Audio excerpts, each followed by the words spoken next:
बड़ा सोचने में नाकाम रहना आपके लिए अवसरों को सीमित कर सकता है। जब आर्थर गिनीज ने अपनी पहली ब्रूअरी यानी शराब की भट्टी स्थापित की तो उन्होंने स्पष्ट रूप से कुछ बैरल अल्कोहल बनाने की जगह पर एक शानदार योजना बनाई थी।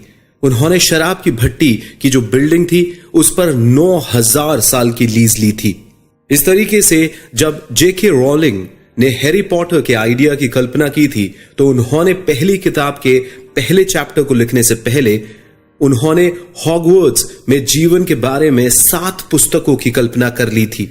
तो दोस्तों, इन दोनों लोगों ने साधारण की जगह असाधारण सफलता प्राप्त की क्योंकि वे बड़ा सोचने से डरते नहीं थे। उन्होंने अपनी सफलता के लिए काम शुरू करने से पहले ही इसको एक भव्य दृष्टि से देखना शुरू कर दिया था। अगर उन्होंने पहले इतना बड़ा नहीं सोचा होता तो यह मानना मुश्किल है कि वे इतनी बड़ी सफलता को हासिल कर पाते। फिर भी अधिकांश लोगों के लिए बड़े आइडियाज या बड़ी उपलब्धियों के बारे में सोचना कठिन है क्योंकि इसके साथ उन्होंने अनकंट्रोलेबल इमोशंस और डर जैसे नेगेटिव फैक्टर्स जोड़े रखे हैं। ये नेगेटिव विचार अक्सर लोगों को बड़ा सोचने से रोकते हैं। तो दोस्तों, जब भी हम बड़ा सोचने में विफल होते हैं और इन नेगेटिव एसोसिएशंस को अपने ऊपर हावी होने की अनुमति देते हैं तो हमारी सोच सीमित हो जाती है। हम अपने गोल्स को छोटा और अपने संभावित अचीवमेंट्स को एक्टिवली कम कर देते हैं। हम खुद को अपनी मीडियोक्रिटी के लिए कोसते हैं। साइंस का एग्जाम्पल लीजिए और सोचिए कि यदि किसी ने अनइमेजिनेबल पॉसिबिलिटीज के बारे में सोचने की हिम्मत नहीं की होती तो साइंस की प्रोग्रेस इतने समय तक नहीं हो पाती। दोस्तों, जैसे कि हम जानते हैं कि हम ह्यूमन बीइंग्स अब पानी के नीचे भी सांस ले सकते हैं, हवा के माध्यम से उड़ सकते हैं या अंतरिक्ष को भी एक्सप्लोर कर पा रहे हैं। तो दोस्तों, हिस्ट्री हमें बताती है कि हमने अपनी लिमिट्स को अच्छी तरीके से एस्टिमेट नहीं किया है, इसलिए लिमिट्स की वजह से हमें अपनी एस्पिरेशंस को कभी रोकना नहीं चाहिए। सफलता के लिए एक्शन की आवश्यकता है और एक्शन लेने के लिए थॉट्स चाहिए। लेकिन दोस्तों, ये याद रखिए कि असाधारण परिणाम प्राप्त करने के लिए हमारे एक्शन को किसी बड़ी सोच पर बेस्ड होना चाहिए। अपने टू डूज को प्रायोरिटाइज करें। आपके टू डूज में जो सारे काम हैं वो इक्वली महत्वपूर्ण नहीं है। आइए इसको डिटेल में समझते हैं। दोस्तों, ज्यादातर लोग समय समय पर उन सभी कार्यों का ट्रैक रखने के लिए टू डू सूचियां बनाते हैं जो उन्हें पूरी करनी होती है। लेकिन एक बार जब आपके पास लिस्ट आ जाती है तो आप ये कैसे तय करते हैं कि पहले कौन सा काम करना है? क्या आप सबसे अधिक समय लेने वाले कामों के साथ शुरुआत करते हैं या छोटे कार्यों को पहले पूरा करते हैं? हो सकता है कि आप कामों को लिखे गए सीक्वेंस के अनुसार करें। यह अप्रोचेस एक इंपॉर्टेंट की पॉइंट को एड्रेस करने में विफल रहती हैं कि सभी आइटम समान रूप से इंपॉर्टेंट नहीं हैं। तो दोस्तों, वास्तव में हमें यह समझना चाहिए कि इस लिस्ट में से कुछ कामों का गहरा असर पड़ता है और इसलिए उन्हें हाईएस्ट प्रायोरिटी दी जानी चाहिए। तो यह कंक्लूजन क्वालिटी कंट्रोल मैनेजमेंट के एक पायनियर जोसेफ एम जुरान के काम से समझा जा सकता है। जनरल मोटर्स के लिए काम करते समय उन्होंने पाया कि उनकी कारों में अधिकतर डिफेक्ट्स केवल कुछ मुट्ठी भर प्रोडक्शन की गड़बड़ियों के कारण थे। यह स्पष्ट था कि इन गड़बड़ियों को ठीक करना उनकी हाईएस्ट प्रायोरिटी होनी चाहिए थी। जुरान ने अपनी खोज को एक इटालियन इकोनॉमिस्ट विल्फ्रेडो पेरेटो के नाम पर पेरेटो प्रिंसिपल रखा, जिन्होंने 19वीं सदी के इटली में वेल्थ और इनकम डिस्ट्रीब्यूशन के लिए एक मॉडल लिखा था। मॉडल ने दिखाया कि 80% जमीन की ओनरशिप 20% लोगों के पास थी। तो जुरान ने यह नोट किया कि यह प्रोपोर्शंस उसकी फाइंडिंग से भी मिलते हैं। कारों के 80% डिफेक्ट्स सिर्फ 20% गड़बड़ियों से आए थे। जुरान ने महसूस किया कि यह 80-20 प्रिंसिपल वास्तव में एक यूनिवर्सल लॉ हो सकता है। आपके परिणाम या आउटपुट का 80% हमेशा आपके 20% काम या इनपुट द्वारा डिलीवर किया जाता है। इस प्रिंसिपल के अनुमान स्पष्ट हैं। आपकी टू डू लिस्ट के सारे काम समान रूप से इंपॉर्टेंट नहीं है दोस्तों। उनमें से केवल कुछ ही आपकी सफलता में सबसे अधिक योगदान देते हैं। आपके रिजल्ट का सबसे बड़ा अनुपात प्राप्त करने वाले लोगों पर फोकस करने के लिए अपने कामों को प्रायोरिटी देना है। फोकसिंग प्रश्न पूछने से आपको प्रायोरिटाइज करने, एक्शनेबल टास्क क्रिएट करने और अपने लक्ष्य को प्राप्त करने में मदद मिलेगी। सफलता के विषय में मार्क ट्वेन ने एक बार कहा है कि आगे बढ़ने का सीक्रेट शुरुआत करना है। शुरुआत करने का सीक्रेट अपने कॉम्प्लेक्स और भारी कार्यों को छोटे छोटे मैनेजेबल कामों में तोड़ दीजिए और पहले नंबर के काम से शुरुआत करिए। वैसे तो दोस्तों ये बहुत अच्छी सलाह है, लेकिन यह जानना कि आप कहां जाना चाहते हैं और इस गोल तक पहुंचने के लिए आपका पहला काम क्या होना चाहिए, यह मुश्किल सवाल हो सकता है। इस प्रॉब्लम के केस में हमें एक फोकसिंग क्वेश्चन पूछना चाहिए, एक विशेष रूप से डिजाइन क्वेश्चन, जिससे आपको यह पता चलता है कि आप कहां जाना चाहते हैं और आप अपनी यात्रा को कैसे आरंभ कर सकते हैं। यह फोकसिंग क्वेश्चन है, वह क्या वन थिंग या एक चीज है जो मैं इस तरह कर सकता हूं कि बाकी सब आसान या अननेसेसरी हो जाएं। फिर से दोहराऊंगा दोस्तों, वो एक वन थिंग या एक चीज क्या है जो मैं इस तरीके से कर सकता हूं कि बाकी सब आसान या अननेसेसरी हो जाए। इस प्रश्न को दोस्तों 2 लेवल्स पर पूछा जा सकता है।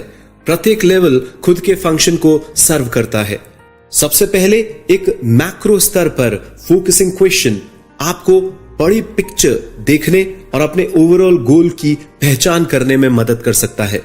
यह एक ऐसा काम है जिसे आप करना चाहते हैं और जीवन में अचीव करना चाहते हैं।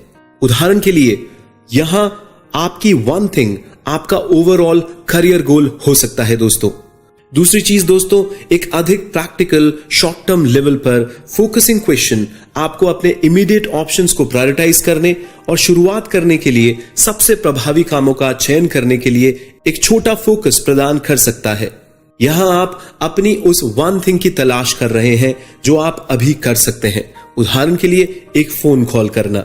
तो समझ पा रहे हैं दोस्तों, एक ओवरऑल करियर गोल हो सकता है और अभी आपको क्या करना है, एक फोन कॉल करना है।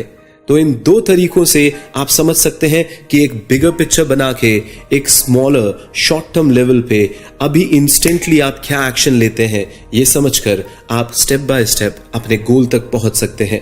तो ये बहुत क्लियर है कि पहला लेवल जीवन में सही डायरेक्शन पाने के बारे में है, दूसरा सही एक्शन को चुनने के बारे में है। अपने आप से रिपीटेडली फोकसिंग क्वेश्चन पूछना आपको ना केवल आपके गोल्स पर फोकस रखेगा, बल्कि आपको प्रोग्रेस और मोमेंटम को बनाए रखने के लिए एक्शन लेने योग्य स्टेप्स भी प्रदान करेगा। और दोस्तों, इसे पूछते रहें और कौन जानता है कि आप क्या हासिल कर सकते हैं। अनुशासित जीवन का सीक्रेट सीक्वेंशियल हैबिट बनाना है। आइए इसको डिटेल में समझते हैं। दोस्तों, जब हम बिल गेट्स की सफलता को इमेजिन करते हैं तो हम उनकी अभूतपूर्व सफलता का क्रेडिट एक्स्ट्राऑर्डिनरी सेल्फ डिसिप्लिन को देते हैं, जिससे उन्हें अपनी शुरुआती वर्षों में कंप्यूटर की प्रोग्रामिंग को सीखने में मदद मिली थी। अनुशासन का यह लेवल एक चुनौतीपूर्ण अनअचीवेबल गोल जैसा लगता है। सफल लोग ऐसे डिसिप्लिन को कैसे बनाए रखते हैं, आइए देखते हैं। करीबी इंस्पेक्शन में हम देखते हैं कि उनकी सफलता का मंत्र निरंतर अनुशासन के एक बड़े अमाउंट को लागू करने के लिए फोकस्ड और ड्रिवन रहने जैसा नहीं है, बल्कि अच्छी आदतों का निर्माण करने के लिए सेलेक्टिव अनुशासन का उपयोग करना है। माइकल फेल्प्स की सफलता की कहानी इसका एक बढ़िया उदाहरण है दोस्तों, जिन्होंने 8 गोल्ड मेडल जीते ओलंपिक्स के अंदर। उनको अपने ध्यान और अनुशासन के लिए वाइडली एडमायर किया जाता है, लेकिन वास्तव में उनके बचपन में उन्हें attention deficit hyper activity disorder या फोकस ना कर पाने की बीमारी थी। यह सोचा गया था कि वह कभी भी किसी भी चीज पर फोकस करने में सक्षम नहीं होंगे। तो माइकल फेल्प ने इस सोच को कैसे बदल दिया दोस्तों? उन्होंने अपना पूरा डिसिप्लिन एक आदत बनाने में लगा दिया। स्विमिंग में उन्होंने हर दिन 14 साल की उम्र से लेकर बीजिंग ओलंपिक तक लगभग 1 दशक यानी 10 साल तक एक सप्ताह में 7 दिन, 1 वर्ष के 365 दिन ट्रेनिंग ली दोस्तों। फिर से दोहराता हूं, उन्होंने लगभग 10 साल हर एक सप्ताह के 7 दिन, 1 वर्ष के 365 दिन तक ट्रेनिंग ली दोस्तों। एक हैबिट तो सिर्फ शुरुआत होती है दोस्तों, आदतें शुरू करने की तुलना में बनाए रखने में बहुत आसान है। इसलिए जब एक बार कुछ आदत बना ली जाती है तो आप अपने डिसिप्लिन को एक नई आदत बनाने के लिए यूज कर सकते हैं और फिर उन्हें सीक्वेंस के साथ बना सकते हैं। उदाहरण के लिए आप अपने कोवर्कर्स के आने से 30 मिनट पहले ही अपने ऑफिस पहुंच सकते हैं। अपने इनबॉक्स को साफ करने के साथ अपने दिन की शुरुआत एक अच्छी चेकलिस्ट बना के कर सकते हैं दोस्तों। आप अपने अनुशासन को लंबे समय तक इस विशेष काम पर फोकस करके एक आदत बना सकते हैं। इस आदत के बन जाने के बाद आप अगले काम पर जा सकते हैं। बिना सुपर ह्यूमन डिसिप्लिन को फॉलो करे, सिर्फ सेलेक्टिव डिसिप्लिन को अप्लाई करते हुए सकारात्मक आदतें बनाने से और उसको लगातार फॉलो करने से आपको डिसिप्लिन लाइफ के अपीयरेंसेस और बेनिफिट्स मिल सकते हैं दोस्तों। मल्टीटास्किंग बेहद इनएफिशिएंट है। एक चीज को चुने और उस पर अपना संपूर्ण ध्यान दे। आजकल ये आमतौर पर स्वीकार किया जाता है कि मल्टीटास्किंग करना एक प्रभावी बात है। हम आमतौर पर इस शब्द के अर्थ को कुछ इस तरीके से समझते हैं, 2 या 2 से अधिक चीजों को एक साथ करना। लेकिन मूल रूप से इसका मतलब एक कंप्यूटर के एक ही प्रोसेसर का उपयोग करते हुए कई काम एक साथ तेजी से करना है दोस्तों।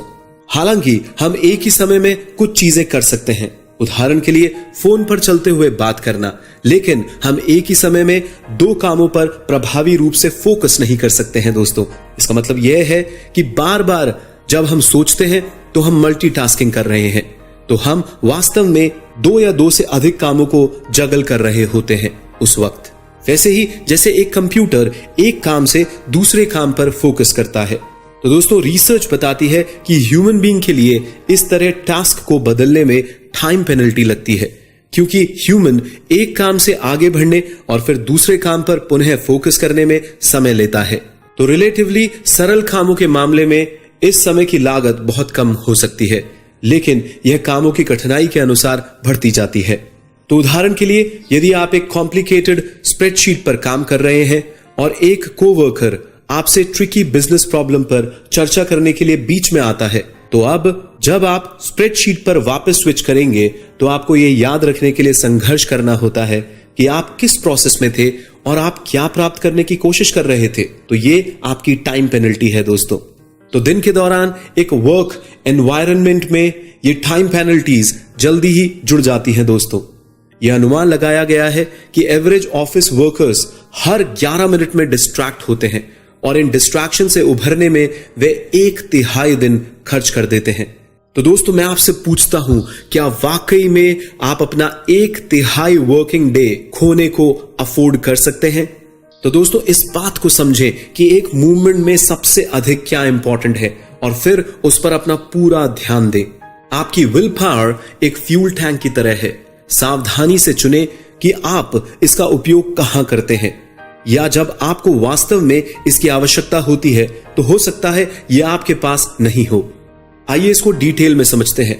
ज्यादातर लोग ये जानते हुए बेहद परेशान रहते हैं कि उनके पास मजबूत विल पावर, इच्छा शक्ति नहीं है। इसमें आश्चर्य की बात यह है कि एक रिसर्च ने दिखाया है कि हमारी विल पावर स्टेबल रिसोर्स नहीं है दोस्तों। वास्तव में जिन एक्टिविटीज में हम व्यस्त हैं उनके कारण यह पूरे दिन अलग अलग रेट से कम होती जाती है। फॉर एग्जाम्पल, जब हम डिसीजन लेते हैं तो हम फोकस करते हैं, हमारी भावनाओं को दबाते हैं या किसी गोल का पीछा करते हैं तो हमारी इच्छा शक्ति कम हो जाती है। मैं फिर से दोहराऊंगा दोस्तों, इस दौरान हमारी इच्छा शक्ति कम हो जाती है। तो जब हमारी इच्छा शक्ति बहुत वीक हो जाती है तब हम किसी काम को करने में सक्षम नहीं हो पाते। तो ये एग्जाम्पल आपको समझाएगा दोस्तों कि डिफिकल्ट डिसीजन लेते समय या फिर किसी डिफिकल्ट काम करने के बाद आप एक स्वादिष्ट नाश्ते को क्यों मना नहीं कर पाते। ऐसा होता है दोस्तों कि जब आप बहुत एग्जॉस्ट होके किसी काम पे ध्यान लगाते हैं तो उस काम के बाद आपकी विल पावर इतनी स्ट्रांग नहीं होती, वो थोड़ी वीक हो जाती है दोस्तों। जब आप थके हुए महसूस करते हैं, जब आप कोई काम में अपनी बहुत सारी एनर्जी एग्जॉस्ट कर देते हैं। आइए इसको एक और एग्जाम्पल से समझते हैं। कैदियों के लिए जो जजेस डिसीजंस लेते हैं वो बहुत इंपॉर्टेंट होते हैं दोस्तों।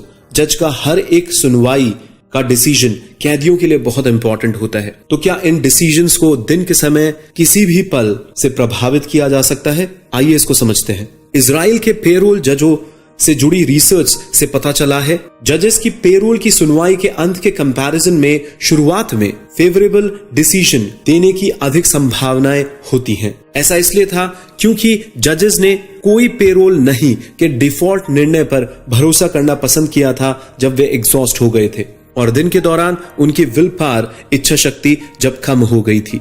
ब्रेक और नाश्ते के बाद फेवरेबल डिसीजंस की रेट फिर से बढ़ गई थी दोस्तों, ये कि रिसर्च बताती है। तो ये बहुत क्लियर है कि फुल स्ट्रेंथ विल पावर के लिए एनर्जी का टैंक फुल करने की जरूरत है। इसलिए अपने दिन को प्लान करें जिससे आप कम एनर्जी वाले समय में महत्वपूर्ण निर्णय को लेने से बच सकें। सबसे इंपॉर्टेंट वर्क पे अपने एफर्ट्स का ध्यान केंद्रित करने के लिए महत्वहीन कार्यों को नहीं कहना बहुत बहुत इंपॉर्टेंट है दोस्तों। आइए इसको डिटेल में समझते हैं। हम सभी ना कहने में संघर्ष करते हैं क्योंकि हम हेल्पफुल बनना चाहते हैं। दूसरों की सहायता करना बहुत ही रिवॉर्डिंग हो सकता है, लेकिन अपने बड़े लक्ष्यों के लिए और अपना समय और अपनी एनर्जी बचाने के लिए आपको लोअर प्रायोरिटी रिक्वेस्ट्स को ना कहना ही पड़ेगा दोस्तों। और स्टीव जॉब्स को अपने उन प्रोजेक्ट्स पे भी गर्व था जो उन्होंने किए थे। जब वे 1997 में एप्पल में वापस आए तो उन्होंने अपनी कंपनी के आउटपुट को 350 प्रोडक्ट से घटाकर सिर्फ 10 कर दिया। यह बहुत सारे ना थे दोस्तों। 1997 में एक डेवलपर के सम्मेलन में उन्होंने समझाया, जब आप फोकस करने के बारे में सोचते हैं तो आप सोचते हैं अच्छा फोकस करने का मतलब है हाँ कहना, पर नहीं दोस्तों, फोकस का मतलब है ना कहना। Focus is saying no to 99 and saying yes to 1। लोगों को हर समय नहीं कहना इतना स्वार्थी या कोल्ड नहीं है दोस्तों जितना वो दिखता है। आप उन्हें हमेशा एक ऐसा ऑल्टरनेटिव सॉल्यूशन देने का प्रयास कर सकते हैं जिसमें आपकी सहायता की जरूरत नहीं हो, या आप उन्हें उन लोगों तक पहुंचा सकते हैं जो अधिक उपयोगी हो सकते हैं। साथ ही आप उन स्ट्रैटेजीज को लागू करने के बारे में भी सोच सकते हैं जो आपको मिलने वाली रिक्वेस्ट की कटौती करेगी। उदाहरण के लिए आप अपने एम्प्लॉइज को आपके पास आने से पहले अक्सर पूछे जाने वाले प्रश्नों की सूची या फ्रीक्वेंटली आस्क्ड क्वेश्चंस को चेक करने के लिए कह सकते हैं। लेकिन याद रखें कि यदि आपको सफल होना है तो आपको कभी कभी वास्तव में लोगों को साफ मना भी करना पड़ सकता है। यदि आप लिमिटेड समय और रिसोर्सेज के साथ अपनी एनर्जी पर फोकस करना और सबसे इंपॉर्टेंट काम करने वाले लोगों से मिलना चाहते हैं तो आपको कम इंपॉर्टेंट काम करने के लिए ना कहने के लिए तैयार रहना चाहिए। उद्देश्य के साथ रहना और अपने लक्ष्य को प्राप्त करने के लिए स्टेप्स को विजुलाइज करना आपको असाधारण रिजल्ट्स के पाथ पर सेट करेगा। आइए इसको डिटेल में समझते हैं। एक मिनट के लिए कल्पना कीजिए कि आपके पास वर्तमान में कोई ठोस लक्ष्य या एम्बिशन नहीं है। इस कंडीशन में आप कैसे तय कर लेंगे कि हर दिन क्या करना है दोस्तों? क्या आपको लगता है कि आप लगातार एक मुश्किल और थकाऊ काम को बिना यह जाने कर पाएंगे कि आप उसे क्यों कर रहे हैं? तो जब हम अबव सिचुएशन को इमेजिन करते हैं तो हम महसूस करते हैं कि काम करने के लिए लक्ष्य होना कितना इंपॉर्टेंट है। इससे आपके जीवन को एडिशनल मीनिंग और पर्पस मिलता है, जिससे आपके विचारों में अधिक स्पष्टता, आपके एक्शन में अधिक कॉन्फिडेंस और डिसीजंस की स्पीड तेज हो सकती है।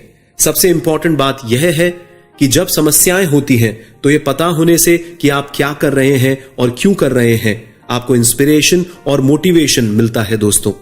अपने सामने एक लक्ष्य होने से आप इस तक पहुंचने के लिए कदम उठाना शुरू कर सकते हैं। लेकिन यदि आप प्रत्येक कदम के रास्ते में भी विजुअलाइजेशन कर रहे हैं तो यह और बेहतर होगा, क्योंकि यह आपको मोटिवेट करता है और आगे बढ़ने के लिए तैयार करता है। छात्रों की एक स्टडी में इसके फायदेमंद इफेक्ट्स देखे गए थे। आइए इसको समझते हैं। इन स्टूडेंट्स को एक परीक्षा देने के दौरान परीक्षा के नतीजे के बारे में या उसके लिए तैयारी करने और इसे देने के प्रोसेस की कल्पना करने को कहा गया था। जिन छात्रों ने एग्जाम के प्रोसेस की कल्पना की थी वे अधिक मोटिवेटेड हुए, उन्होंने अच्छी तैयारी की और बाद में बेहतर परिणाम हासिल किए। इन पॉइंट्स की शुरुआत में दी गई सिचुएशन के बारे में फिर से सोचिए दोस्तों। अब कल्पना कीजिए कि आपने अपनी दिल की आवाज सुन ली है। आप माउंट एवरेस्ट पर चढ़ना चाहते हैं। आपका लक्ष्य अचानक स्पष्ट हो गया है। यह एक और बात है कि जिसे आप करना चाहते हैं। अब आपको कुछ रिसर्च करने, ट्रेनिंग शुरू करने और सही इक्विपमेंट प्राप्त करने की आवश्यकता है। आप अपने लक्ष्य को धन्यवाद दीजिए दोस्तों। आप पहले से ही प्लान बनाइए, स्टेप्स को विजुलाइज करिए और इसकी ओर प्रोग्रेस करिए। फिर देखिए आप अपने लक्ष्य तक कैसे पहुंचते हैं। एक गोल को हम ऐसे डिफाइन कर सकते हैं दोस्तों, एक गोल वह वन थिंग है जिसे हम अपने जीवन में अचीव करना चाहते हैं और जिसको पाने के लिए हमें प्रयास करना चाहिए। अपने प्रोफेशनल गोल्स के लिए कभी भी अपनी पर्सनल लाइफ से समझौता ना करें। इसके बजाय अपने काम के समय को रूथलेसली प्राथमिकता दें। आइए इसको डिटेल में समझते हैं। हम सभी एक बैलेंस लाइफ जीने का प्रयास करते हैं दोस्तों। हम हमारे समय को उन सभी चीजों के बीच बराबर बांटने के लिए कोशिश करते हैं जो हमारे लिए इंपॉर्टेंट है, लेकिन हम ये करते समय खुद से यह नहीं पूछते कि हम ऐसा क्यों कर रहे हैं और हम वास्तव में क्या अचीव करने की कोशिश कर रहे हैं ऐसा करके। यह समझ में आता है कि हम बैलेंस बनाने के लिए प्रयास कर रहे हैं, क्योंकि हमारे प्रोफेशनल और पर्सनल लाइफ में सभी मांगे बहुत इंपॉर्टेंट लगती हैं हमें, लेकिन वास्तव में एक संतुलित जीवन का यह सपना अनऑब्टेनेबल और अनडिजायरेबल है दोस्तों। मैं फिर से दोहराऊंगा, वास्तव में एक संतुलित जीवन का यह सपना अनऑब्टेनेबल और अनडिजायरेबल है दोस्तों। अगर आप सब कुछ करने की कोशिश करते हैं तो आप अपनी पर्सनल और प्रोफेशनल लाइफ दोनों में जो भी करते हैं उसमें से कुछ भी पूरा नहीं हो पाता, यह आप भी जानते हैं। आप इसको इस एग्जाम्पल से समझ सकते हैं। लेखक जेम्स पैटरसन ने इस दुविधा को इन शब्दों में समझाया है। कल्पना कीजिए कि जीवन एक गेम है जिसमें आपको 5 बॉल्स के साथ जगल करना होता है। ये बॉल्स हैं वर्क, फैमिली, हेल्थ, फ्रेंड्स और इंटीग्रिटी। आप इन 5 बॉल्स को हवा में रख रहे हैं, लेकिन अंत में आप एक दिन समझते हैं कि वर्क वाली बॉल रबड़ से बनी है। अगर आप इसे छोड़ देते हैं तो यह उछलकर वापस आपके पास आ जाएगी, लेकिन अन्य 4 गेंद कांच से बनी हुई है दोस्तों। मैं फिर से दोहराऊंगा, अन्य 4 गेंद कांच से बनी हुई है। तो आप समझते ही हैं, अगर आप इनमें से किसी को छोड़ देते हैं तो ये वापस आपके पास नहीं आ सकती। तो दोस्तों, जैसा कि इस एग्जाम्पल से पता चलता है कि काम के दबाव में हमें अपनी पर्सनल लाइफ की प्रायोरिटीज को कभी नहीं त्यागना चाहिए, और अगर हम ऐसा करते हैं तो इस नुकसान की भरपाई नहीं की जा सकती। लेकिन अगर हमारी पर्सनल लाइफ हमेशा प्रायोरिटी पे रहती है तो हम प्रोफेशनली कभी सफल नहीं हो सकते हैं। तो फिर हमको करना क्या चाहिए? ये बहुत कंफ्यूजिंग लग रहा है ना दोस्तों। आइए इसको समझते हैं। प्रोफेशनल गोल्स पर फोकस करने के लिए अपने वर्क टाइम को रूथलेसली प्रायोरिटी दें। हाँ दोस्तों, जब काम कर रहे हैं तो सिर्फ और सिर्फ काम करें।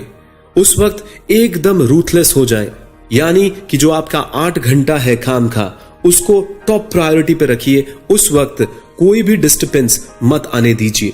ये तो हम आपको समझा ही चुके हैं कि अपनी पर्सनल लाइफ में किसी भी एरिया को नेग्लेक्ट करना खतरनाक हो सकता है, लेकिन दोस्तों अपनी वर्क लाइफ में आपकी अपनी टॉप प्रायोरिटी होनी ही चाहिए और बाकी सब बात परवाह नहीं करनी चाहिए। यानी जब आप काम कर रहे हैं तो उसके बीच में कोई भी काम को नहीं ले दोस्तों, अपने घर के काम को भी नहीं। जो 8 घंटे आपके काम के होते हैं उसमें काम करने के दौरान भी आपको ये देखना होगा कि मेरे प्रायोरिटी वाले काम कौन से हैं, वो वन थिंग कौन सी है जो सबसे इंपॉर्टेंट है मेरी जिंदगी के लिए, मेरा विजन क्या है, मेरा मिशन क्या है, और जब मैं काम कर रहा हूं तो मेरे को कौन सा एक्शन लेना चाहिए जो मुझे उस वन थिंग तक पहुंचाएगा। तो समय समय पर कम प्रायोरिटी वाले कामों को कम से कम करना होगा दोस्तों। आपको धीरे धीरे ये काम इंतजार कर सकते हैं या किसी और के द्वारा मैनेज किए जा सकते हैं, क्योंकि दोस्तों इसी अप्रोच से आपको अपने सबसे इंपॉर्टेंट काम पर फोकस करने में मदद मिलेगी। इस अप्रोच से वह कंसंट्रेशन मिलता है जो बेहतरीन रिजल्ट्स को पाने के लिए जरूरी है। अपनी एक बात पर ध्यान केंद्रित करने के लिए आपको इफेक्टिव टाइम मैनेजमेंट स्ट्रैटेजीज चाहिए और आपको अपनी लाइफ के कुछ एरियाज में केओस को एक्सेप्ट करना ही होगा। आइए इसको डिटेल में समझते हैं। मान लीजिए दोस्तों कि आपने अपनी वन थिंग की खोज कर ली है। यह वो की प्रायोरिटी है जिसे आप अचीव करना चाहते हैं और आपके पास अपने लक्ष्य तक पहुंचने के लिए जरूरी स्टेप्स का क्लियर प्लान है। तो दोस्तों अब आप पूरी दुनिया को जीतने के लिए तैयार हैं, लेकिन केवल एक छोटी सी समस्या है कि इस लाइफ के अंदर पॉज बटन नहीं होता दोस्तों। जब आप अपने मास्टरपीस पर यानी अपने सबसे महत्वपूर्ण वन थिंग पर कड़ी मेहनत कर रहे होते हैं तो दुनिया धैर्यपूर्वक आपके काम के खत्म होने का इंतजार नहीं करती है। नो डाउट चीजें बीच में आ जाती हैं, हमेशा दूसरे लोग और कुछ प्रोडक्ट्स आपके सामने रहेंगे जो आपके फोकस की मांग करेंगे। तो इमेजिन कीजिए कि आप एक बड़े कॉन्ट्रैक्ट पर पूरा दिमाग लगा के फोकस कर रहे हैं। तो इस सिचुएशन में आपको सेक्रीफाइसेस करने होंगे दोस्तों। आपका रेगुलर वर्क या फिर आपके पाइल ऑफ वर्क आपके कलीग्स को डेलीगेट कर दिए जाएंगे। तो ध्यान रहे दोस्तों, जब आप फोकस करते हैं किसी काम पर तो आपके आसपास के एरियाज जो डिसऑर्डरली चल रहे हैं उनकी वजह से आपके ऊपर प्रेशर बढ़ता चला जाता है। तो उन एरियाज के डिसऑर्डर को यह भरोसा करके डील करिए कि आपका टॉप प्रायोरिटी का काम आपकी मदद करेगा और ऐसा करने से आपके जीवन के दूसरे एरिया भी सरल बन जाएंगे। तो इन शॉर्ट, डिसऑर्डर को पाइल अप होने दीजिए दोस्तों। इस डिसऑर्डर से जो प्रेशर आप पे आ रहा है उसको झेलिए और अपने वन थिंग पर फोकस बनाए रखिए। मैं फिर से दोहराऊंगा दोस्तों, डिसऑर्डर को पाइल अप होने दीजिए और इस डिसऑर्डर से जो प्रेशर आप पे आ रहा है उसको झेलने का प्रयास करिए और अपने वन थिंग को बनाए रखिए दोस्तों, जिस पे आपका पूरा ध्यान है। तो अब जब आप अपनी वन थिंग पर फोकस कर रहे हैं तो आप अपना अधिकतर समय कैसे बिताते हैं? अपनी वन थिंग पर काम करने के लिए अपने टाइम ब्लॉक्स को शेड्यूल करें दोस्तों, उन पर कमिटेड रहें और उनका इस तरीके से बचाव करें जैसे कि वे आपके लिए सबसे इंपॉर्टेंट अपॉइंटमेंट्स हैं। आपको यह भी इंश्योर करना होगा कि आपका फिजिकल एनवायरनमेंट इस समय को प्रभावी ढंग से उपयोग करने में आपको नहीं रोके। हाँ दोस्तों, आप जहां भी काम करते हैं आपको पोटेंशियल डिस्ट्रैक्शन को कम करने की जरूरत है। अगर ये संभव नहीं है तो मैं तो इतना भी कहूंगा कि आप अपने ऑफिस से दूर कहीं काम करने पे भी विचार कर सकते हैं, क्योंकि मैंने आपको पहले ही बताया कि ऑफिस का 1/3 टाइम हम डिस्ट्रैक्टेड होकर बिताते हैं। तो ऑल इन ऑल कॉन्सेप्ट यह है कि अपनी वन थिंग पर सिंगल माइंडेड डिवोशन करने से ही हम मैस्ट्रो बन सकते हैं, हम चैंपियन बन सकते हैं। और ये टेक्निक्स ही आपको वन थिंग पर अनडिवाइडेड फोकस करने में मदद करेगा दोस्तों। तो अंत में हम इस बुक में से मेन मैसेज आपके सामने फिर से दोहराते हैं दोस्तों। सफलता वन गोल पर फोकस करने से आती है, ना कि कई अलग अलग गोल्स पर फोकस करने से। जब आप अपनी वन थिंग की ओर काम करते हैं तो ऐसे चैलेंजेस से बचें जो आपको सफलता प्राप्त करने से रोकते हैं। डिसऑर्डर को हैंडल करना सीखें और अपना बेस्ट काम वहां करें जहां यह वास्तव में मायने रखता है। तो दोस्तों, अमेजिंग किताब है वन थिंग। ये हमारे एक व्यूअर ने हमारे को गिफ्ट करी। वो चाहते थे कि हम इसकी समरी बनाएं, तो आपके लिए ये समरी हाजिर है। आप तमाम लोग इसको सुनिए। अगर आपकी जिंदगी में ये समरी कोई बदलाव लाती है तो ज्यादा से ज्यादा लोगों के साथ इसको शेयर करिए। हमारा तो एक ही लक्ष्य है दोस्तों कि आप चैंपियन बने और चैंपियन बन के ज्यादा से ज्यादा लोगों की जिंदगियों में सकारात्मक बदलाव लेके आए। आप हमेशा हमारी प्रेयर्स में हैं। मेरी शुभकामनाएं हमेशा आपके साथ है। धन्यवाद।